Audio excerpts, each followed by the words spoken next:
Somewhere over the Pacific right now, there is a metal slug the size of a refrigerator falling out of the sky at speeds approaching 15,000 miles an hour. It is hunting. It has only seconds at the very end of its approach to find one specific object among a swarm of identical shapes, close the distance, and slam into it dead center. No explosive, no margin, just a head-on collision at 20 times the speed of sound. Miss by the width of a coffee cup, and a city dies. This is the machine that is supposed to be protecting you. And even the people who built it admit it works far less reliably than you've been led to believe. You've heard the phrase, a shield over the country, a dome, an umbrella that watches the sky so you don't have to. Presidents have promised it for 40 years in language that sounds less like engineering and more like prayer. Impenetrable, total, a guarantee against the worst thing that can happen to a nation. And every time, the promise lands the same way because it speaks to something underneath all of us. The quiet assumption that someone, somewhere, has it handled. There is a number buried at the heart of this system. A single piece of arithmetic so simple a child could do it. And once you see it, the umbrella stops looking like protection and starts looking like a magic trick performed on an entire civilization. We'll get to that number, but not yet. Because to understand why it's so devastating, you first have to understand just how hard the easy part already is. Start with the target. An intercontinental ballistic missile doesn't fly the way you picture a missile flying. It climbs out of the atmosphere entirely, arcs through the black silence of space, and comes screaming back down through the air on the far side of the planet. The whole trip takes around half an hour. For most of that time, the warhead is coasting through the vacuum, hundreds of miles above the weather, moving so fast that the entire continental United States would slide beneath it in a matter of minutes. To stop it, you have to do something the engineers describe, with grim affection, as hitting a bullet with a bullet. You launch your own missile, it climbs to meet the incoming one, and at the top of its flight it releases a small autonomous spacecraft called a kill vehicle. That kill vehicle has its own eyes, its own thrusters, its own brain. In the final seconds, it has to pick out the warhead, calculate a collision course, and steer itself into a direct hit while both objects are moving faster than any rifle round ever fired.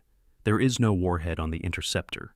It kills by impact alone, pure kinetic violence, one object erasing another through sheer speed. When it works, it is one of the most precise things humans have ever done. The problem is, everything the other side gets to do first. Here is where the floor begins to tilt, because the attacker is not sitting still, hoping you miss. The attacker is playing a different game entirely, a cheaper, crueler, almost insultingly elegant game, and the first move costs them almost nothing. Consider the price tags. A single ground-based interceptor, the kind meant to defend the American homeland, costs somewhere around $70 million. The space-based interceptors now being dreamed up run anywhere from $100 to $300 million each. Staggering machines, national treasures. And the thing that defeats them can be a balloon. A shiny lightweight mylar balloon that costs a few $1,000s to build and weighs almost nothing. The attacker packs dozens of them alongside the real warhead. In flight, they inflate. Now your $70 million interceptor isn't looking at one target. It's looking at 50, and it cannot tell which one is real. The Pentagon has a phrase for this. They say openly that they are on the wrong side of the cost curve. Read that again. The people building the shield admit that for every dollar they spend, the enemy spends a fraction of a cent to undo it. You cannot win by building more interceptors. Every interceptor you add, they answer with a fistful of balloons. The economics were lost before the first missile ever left the ground. But surely, you think, a balloon and a warhead are different. One is a flimsy bag of foil. The other is a dense cone of metal and death. A good enough sensor should see the difference instantly. This is the moment the physics turns on you. In the vacuum of space, there is no air. And with no air, there is no resistance. A feather and a hammer dropped together in a vacuum fall at exactly the same rate. Every schoolchild has seen the demonstration. The same law governs the warhead and the balloon. With nothing to slow them, a feather-light decoy and a heavy warhead coast along nearly identical paths, side by side, at effectively the same speed for the entire 20-minute cruise through space. They don't drift apart. They don't sort themselves out. The universe itself refuses to distinguish between them. This is not a problem with your radar. It is not a problem you can easily solve with a better camera or a faster computer. It is, at bottom, a property of reality. The atmospheric drag that would instantly betray a lightweight fake, the thing that should give the game away, simply does not exist where the interception has to happen. The defender is trying to read a difference that the laws of motion have erased, and the attacker can do something far more sinister than hide the warhead among decoys. They can make the warhead pretend to be a decoy.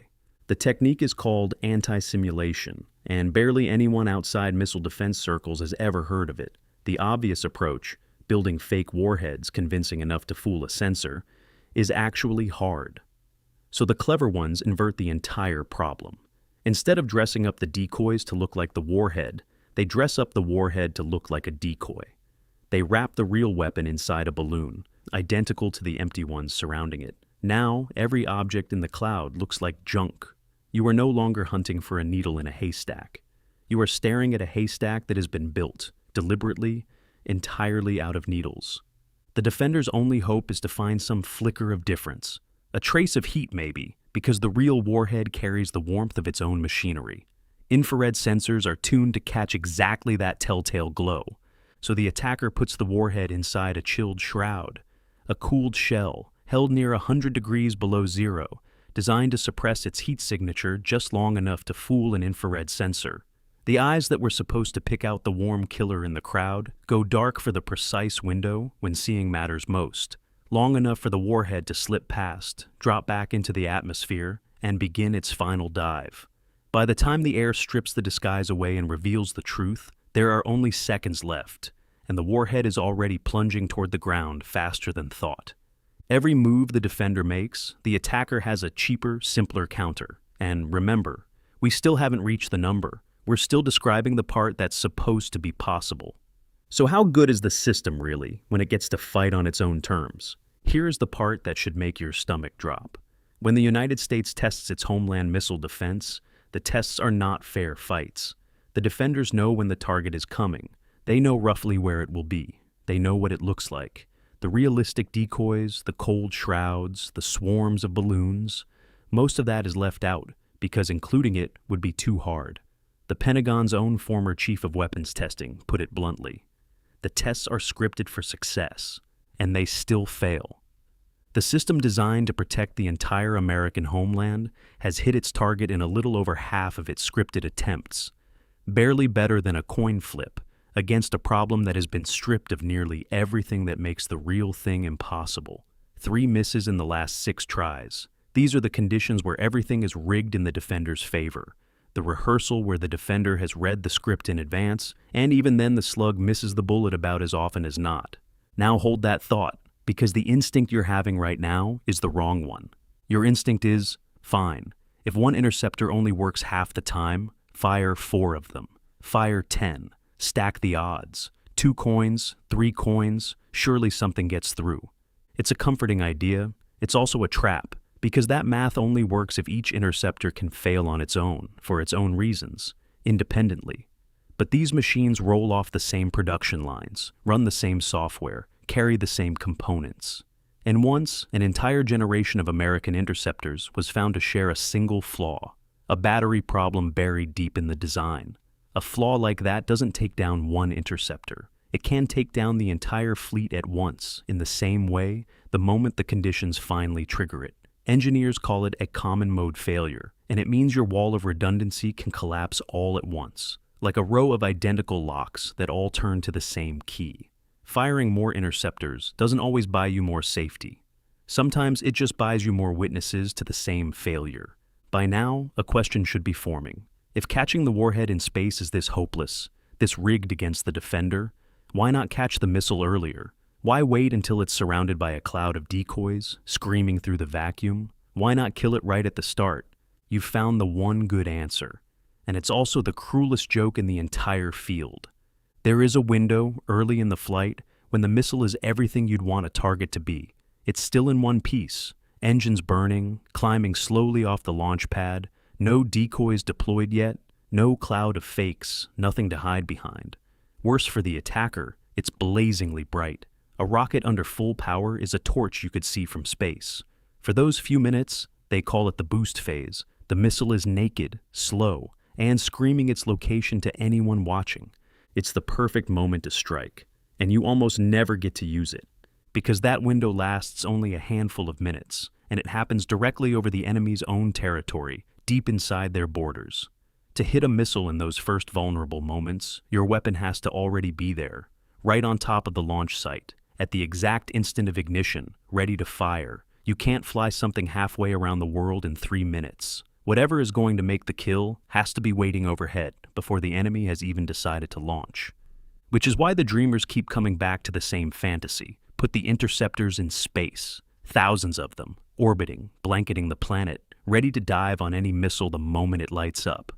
And here the heavens themselves betray the plan.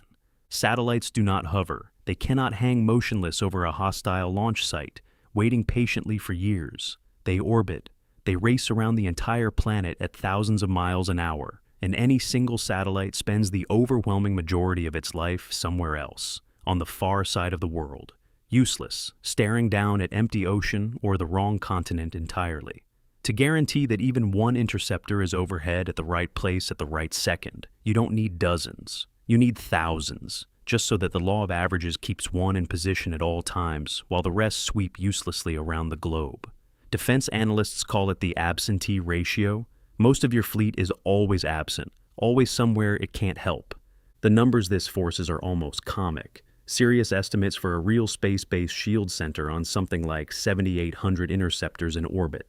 And because satellites wear out and fall, a constellation that size would need a steady stream of replacements, hundreds, even thousands, launched every single year, forever, just to keep the gaps from opening. You are not building a wall. You are building a swarm that decays faster than you can replenish it, all to maintain the slim chance that something is in the right place when the moment comes. And we have been describing, this entire time, a missile that flies in a straight, honest arc. A missile that plays fair. The newest weapons don't. A maneuvering warhead doesn't follow the smooth, predictable curve that every interception calculation depends on. It twists. It jinks. It changes its path on the way down, so that even a perfect prediction of where it should be becomes worthless the instant it decides to be somewhere else. And the hypersonic glide vehicles now being fielded break the rules even more violently. They don't follow that high, predictable arc through space. They re-enter early and skim through the upper atmosphere, staying low and flat, refusing to settle into the long, mid-course coast, where the defender had his best and longest look. The single most important window the entire system was built around, those 20 minutes of open spaceflight where you at least had time to think, these weapons shrink to almost nothing. They stay low, stay fast, and stay unpredictable, all the way to impact. So, step back and look at the whole impossible ledger. The economics are upside down, millions against pennies. The physics refuse to separate the real from the fake. The disguises blind your sensors. The honest tests are rigged, and the rigged tests still fail. The redundancy is an illusion. The one good window is unreachable. The space-based answer demands a swarm that rots faster than you can feed it. And the newest threats don't even fly the way the whole system assumed they would. And still, the dream refuses to die. It has a new name now, Golden Dome, a vast layered shield over all of America, announced with the same total confidence as every version before it. But it is not new. It is, almost line for line, the same idea Ronald Reagan chased in the 1980s. The program the press nicknamed Star Wars, whose space-based ambitions were quietly shelved after years and billions of dollars, defeated by the exact technical walls and ruinous costs we've just walked through. The objections raised 40 years ago were never answered. They were simply forgotten long enough to be promised again. The Congressional Budget Office now estimates a full system could cost as much as $1.2 trillion over 20 years. And the very general placed in charge of building it has already admitted, in public, that the centerpiece, the space-based layer, may never be something the country can actually afford to deploy. Which brings us finally to the number, the one buried at the heart of all of it, the piece of arithmetic I promised you at the start. Forget the decoys for a moment. Forget the cold shrouds, the absentee satellites, the rigged tests. Imagine you somehow solved all of it. Imagine you built a shield that worked 90% of the time. A miracle. A number no system has ever demonstrated against a real nuclear attack dressed in countermeasures. Now, imagine the enemy launches 10 warheads. 90% means you stop 9 of them. 9 clean kills. A near-perfect performance. And one gets through. 1 nuclear warhead on 1 city. That is what 90% buys you. Not safety, not protection. A single survivor of your flawless defense, detonating over a few million people. To actually shield a nation, your success rate can't be 90% or 99%. Against weapons like these, anything short of perfect, every single time, against every single warhead, forever, is just a slower way of losing. The defender has to win every exchange. The attacker has to win once. That is the trick that's been performed on you. Not a lie about technology, a truth about mathematics, dressed up as a dome over your head.